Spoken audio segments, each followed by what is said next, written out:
Shalom, meus amigos, um bom dia a todos vocês nessa linda manhã na cidade santa de Jerusalém. Eu me encontro bem no centro da cidade, na King George, e eu vim hoje aqui por uma razão muito especial. Esse prédio que eu estou mostrando para vocês é a sede central da agência judaica aqui em Jerusalém. Existe uma boa razão para eu ter escolhido esse lugar, como eu já vou revelar a vocês, mas aqui no meio da rua não dá para eu gravar a minha mensagem de Torá para vocês. E a King George é uma via que, pela sua importância, abriga importantes instituições judaicas. E do outro lado da rua, esse prédio que eu estou mostrando para vocês é o prédio do Fundo Judaico. Evidentemente é um fundo sionista e ele cedia a KKL, a Keren Kayemet Israel, que é uma instituição que, para aqueles que acompanham os nossos vídeos aqui, bem sabem, é responsável pela preservação, dos bens ambientais de Israel e também para a reconstrução do nosso patrimônio, mas sobretudo a ideia central é garantir a permanência do povo judeu na terra de Israel. E tem um pátio ali bonito, onde eu posso me sentar e falar um pouco mais sobre aquilo que evidentemente me traz hoje aqui. Como todos vocês sabem, o povo judeu no mundo todo vai fazer a leitura de uma nova porção semanal da Torá, que nesse Shabat corresponde a Parashá Hazino. Nós estamos chegando no final da leitura da Torá. E evidentemente, como vocês sabem, o último livro da Torá é um livro escrito por Moshe Rabbeinu, onde ele termina com um lindo poema. Mas eu quero chamar a atenção de vocês para alguns fatos que estão profundamente conectados ao tema da Parashá. Vejam, antes de mais nada eu quero dedicar o mérito desse estudo da Torá à elevação das almas dos dois judeus mortos, vítimas da barbárie praticada pelo Islã, pela Jihad Islâmica, no ataque terrorista à sinagoga de Manchester, no Reino Unido, no dia de ontem, em pleno Yom Kippur. E chamar a atenção do fato evidente que quando nós somos atacados, sobretudo nos nossos feriados judaicos, nas nossas datas religiosas mais importantes, Yom Kippur é a data mais importante do nosso calendário, como foi em Simchat Torah, que nós vamos celebrar em poucos dias, lembrando os 2 anos do massacre contra o nosso povo judeu. Não é difícil entender que o que está em disputa aqui não é a formação ou não de um Estado palestino. O que está em disputa aqui não são terras. O ódio desferido contra o povo judeu, ele é um ódio que tem uma motivação claramente antissemita. Não tem nada a ver com a guerra em Gaza. Ela tem uma motivação essencialmente antissemita. E eu quero dedicar o mérito da elevação desse shiur de Torá às almas dos judeus que nós perdemos e também a rápida recuperação dos que foram feridos nesse ataque terrorista.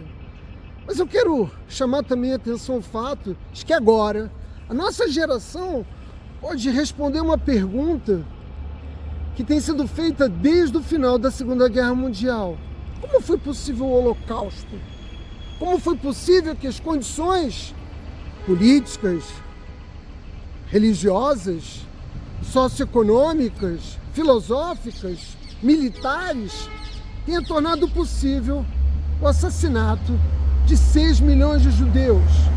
Qualquer um de nós esteja minimamente atento aos acontecimentos no mundo, neste exato momento, já não tem mais dificuldade de responder a essa pergunta. É evidente que a Europa não aprendeu nada com a Segunda Guerra Mundial, muito menos com o Holocausto. A questão é saber se nós aprendemos, e não se os nossos inimigos, se as nações edomitas compreenderam todo o prejuízo que incide sobre o mundo quando o povo judeu é perseguido, assassinado, vítima de tortura, sequestro, estupro, quando ele é refém nas mãos do extremismo, seja ele neonazista ou seja ele islâmico. É difícil para nós, portanto, agora respondermos. Por quê? Porque nós estamos assistindo no mundo todo, evidentemente, um cenário, que é o cenário que tornou possível também nos anos 30 a perseguição antissemita, porque os campos de concentração, evidentemente, não surgiram do nada.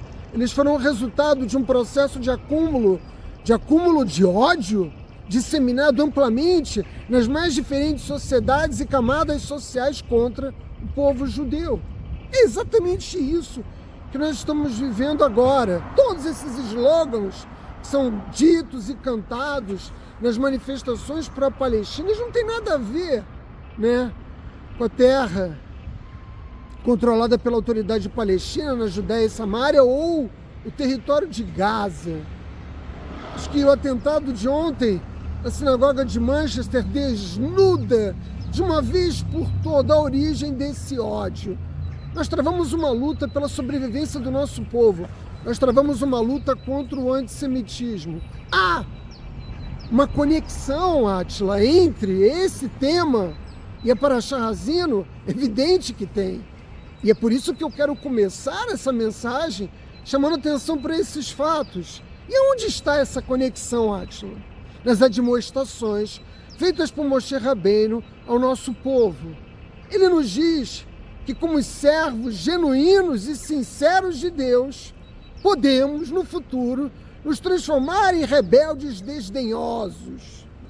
Moshe Rabbeinu está chamando a atenção para o fato de que nós temos que cuidar da aliança, cuidar do cumprimento dos mandamentos.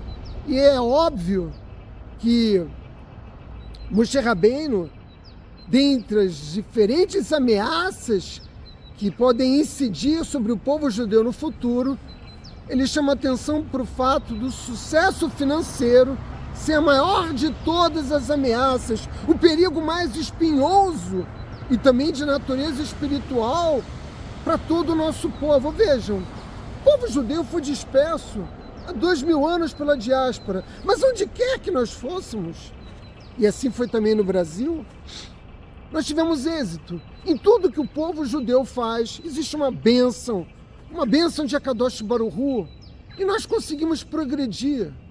Mas esse progresso, que também aconteceu no Brasil, nos tornou gordos, grossos, certamente corpulentos. E isso nos levou a desprezarmos a rocha de nossa salvação. Acho que rocha é essa, Atila Hashem.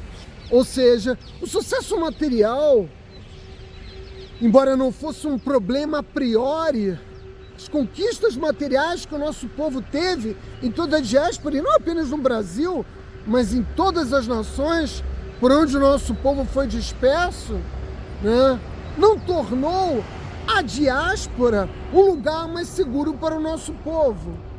E eu devo dizer a vocês, no último ano, apenas 166 judeus brasileiros fizeram aliar, ou seja, por meio do portão da agência judaica, fizeram aliar para a terra de Israel. Esse número é ridículo, é patético para uma comunidade de mais de 100 mil judeus, bem mais de 100 mil judeus que se encontram no Brasil. Por isso, eu vim até a agência judaica para dizer, saiam agora, fechem as sinagogas. Não é por medo, o nosso povo não tem medo e vai enfrentar as ameaças onde quer que ela se apresente. Mas existe uma outra razão, que é a razão que está associada às lições de Moshe Rabbeinu Kekon no tempo. Saiam agora, para não ter de sair como saíram os judeus. Quase 800 mil judeus dos Estados Árabes, em 1948, com uma mão na frente e outra atrás, ou como foram expulsos os judeus em 1492 da Espanha e de tantos outros lugares. Não é à toa que se construiu no imaginário do nosso povo a ideia de que devemos ter sempre uma mala pronta na porta. Pois bem, meus amigos, agora é a hora de ir até a porta pegar essa mala e nos dirigimos para a terra de Israel, não porque nos sentimos apenas ameaçados pelo ódio antissemita. Isso já seria uma boa razão, mas não é exatamente por isso.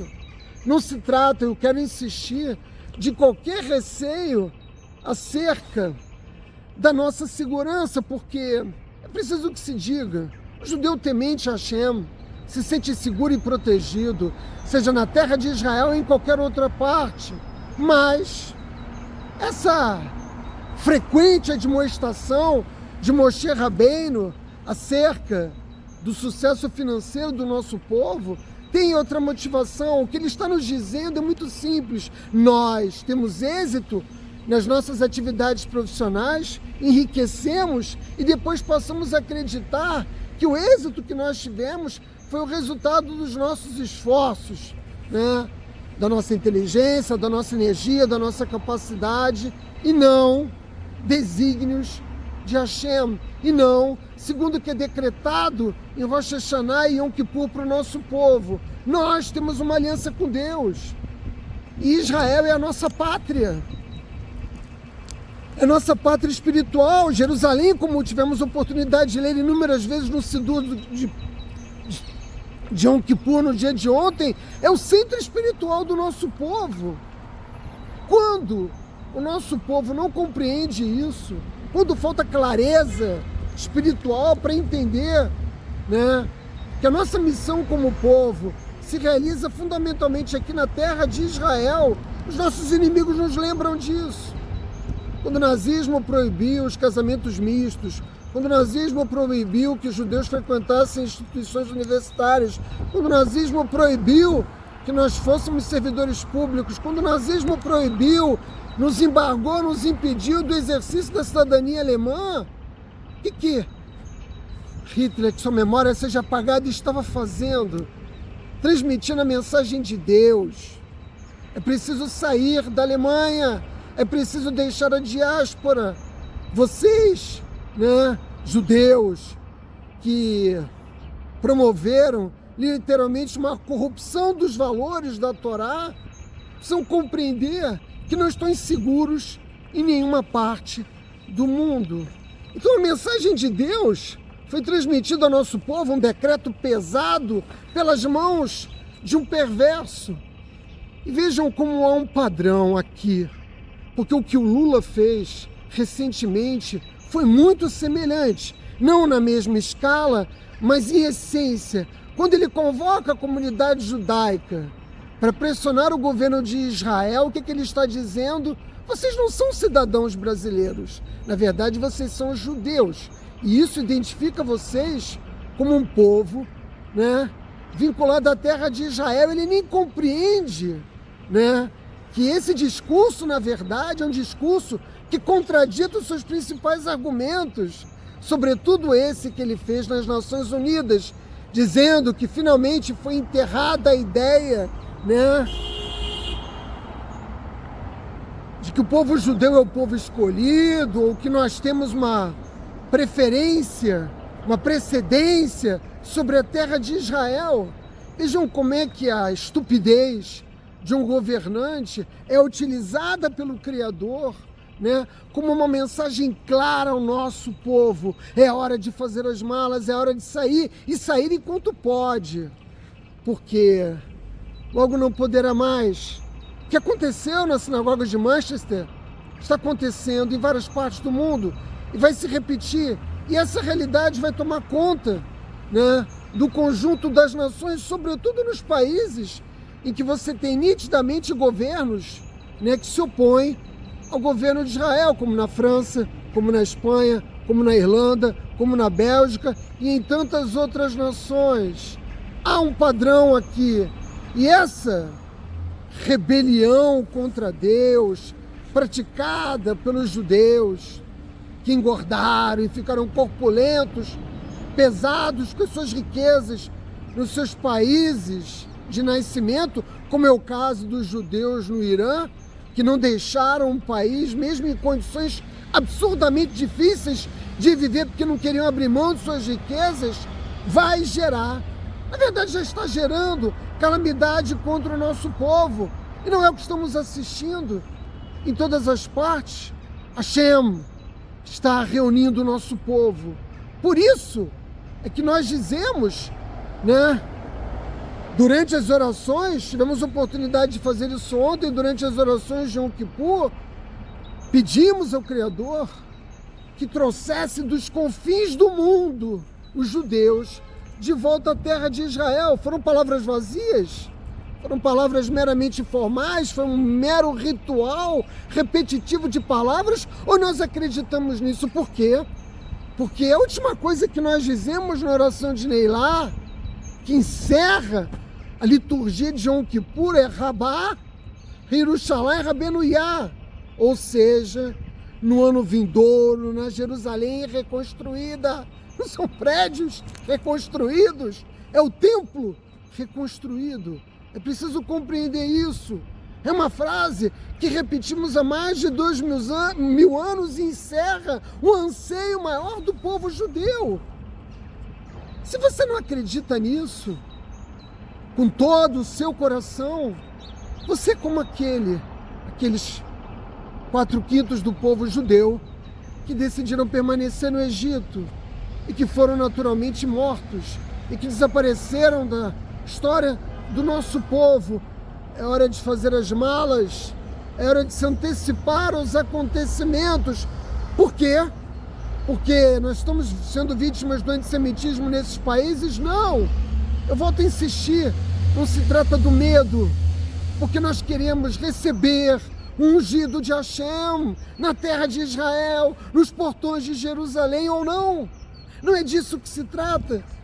Não é para isso que nós temos existido ao longo de mais de 3.500 anos, para o início da redenção messiânica. Por isso, cada judeu deve ter a coragem, apesar das dificuldades, obstáculos, desafios que todos nós sabemos que existem. Eu mesmo posso falar dos meus e já tive oportunidade em algumas ocasiões de falar sobre isso, mas é preciso ter coragem, porque o nosso povo não é como outro povo qualquer, não é como aconteceu com nações em que a maior parte do seu povo foi obrigado a sair do seu país, como aconteceu com o Peru, como aconteceu com a Síria, e como aconteceu com outros povos que por razão de guerra ou por razões econômicas teve que deixar a sua pátria. Não se trata disso. Hafetz Haim, um dos maiores sábios do povo judeu, o Rabino Israel Meir Cohen, nos ensinou por meio de uma pequena história as lições que Moshe Rabbeinu havia nos legado como um poema aqui na Parashá Hazino. É a história de duas irmãs. Uma se casa com um homem rico e uma se casa com um homem pobre. Elas ficam afastadas por um longo período, até que a irmã pobre decide visitar a irmã rica. E quando ela está chegando próximo da casa da irmã, ela vê um imenso palácio. E ela é recebida por empregados que querem saber o nome dela para poder apresentar, né? Na chegada da mansão, e ela entra na casa e é tomada por surpresa, porque os cômodos são ricamente mobiliados, existem pérolas e joias, tudo é, né, de uma beleza estonteante, própria da riqueza europeia. E ela é anunciada. E quando ela encontra a sua irmã, ela se surpreende. Por quê? Porque a aparência da irmã é uma aparência magra, uma aparência macilenta. Evidentemente, a face da irmã demonstrava que algo não estava bem. E a irmã se apressa em perguntar, a irmã pobre se apressa em perguntar para a irmã rica: seu marido não oferece a você refeições como pombo e gansos que poderiam aumentar a sua saúde? E a irmã rica diz que sim, que ela tem os vestidos mais caros, que ela é cercada por riqueza e por um sem número de empregados, que ela utiliza joias mais caras e frequenta diariamente os maiores banquetes, no qual é possível ter acesso aos mais nobres e caros alimentos. Mas esse mesmo marido que oferece a esse marido riquíssimo, que oferece a essa mulher tudo que o dinheiro pode comprar, a humilha publicamente, cuspindo e menosprezando a sua inteligência, de tal modo que ela diz à irmã que não existe entre ela e o marido nenhuma conexão intelectual, mas sobretudo nenhuma conexão emocional, de tal modo que ela diz à irmã mais pobre: eu não sou mais do que outra criada nesta mansão, de modo que eu mesmo não tenho palavra e força para tomar decisões, mesmo sobre temas relacionados ao nosso lar. Você pode, e a irmã mais rica diz à irmã mais pobre, ter apenas o vestido que cobre o seu corpo, mas seu marido a trata com respeito, valoriza a sua inteligência, a trata com respeito e, por isso mesmo, a honra publicamente, de tal modo que você está muito mais próxima da felicidade do que eu, minha irmã. A mensagem que o Hafetz Haim está nos transmitindo, assim como o Moshe Rabbeinu, é que nós muitas vezes embelezamos, né, a nossa ignorância, abrimos mão da nossa inteligência e nos permitirmos ser insultados, ignorados, pisoteados, assim como nós ignoramos, insultamos e pisoteamos a Torá Kedushá, o maior legado do povo judeu. Em Israel, nós não temos sinagogas tão bonitas como nós temos na diáspora, com exceção de uma ou outra. De fato existem sinagogas magníficas, mas nós temos milhares de sinagogas em Israel e a maioria delas não funciona mais do que num bunker, né, contra os bombardeios dos nossos inimigos. Qualquer sala é um espaço legítimo, valioso para o estudo da Torá, mas na diáspora não. Os nossos antepassados, e isso não só no Brasil, mas no mundo todo, gastaram muito dinheiro para construir sinagogas suntuosas. A maior parte delas já fechou, já quebraram, porque não tem recursos para serem mantidas ou porque não tem mais congregação que frequente, né, essas sinagogas.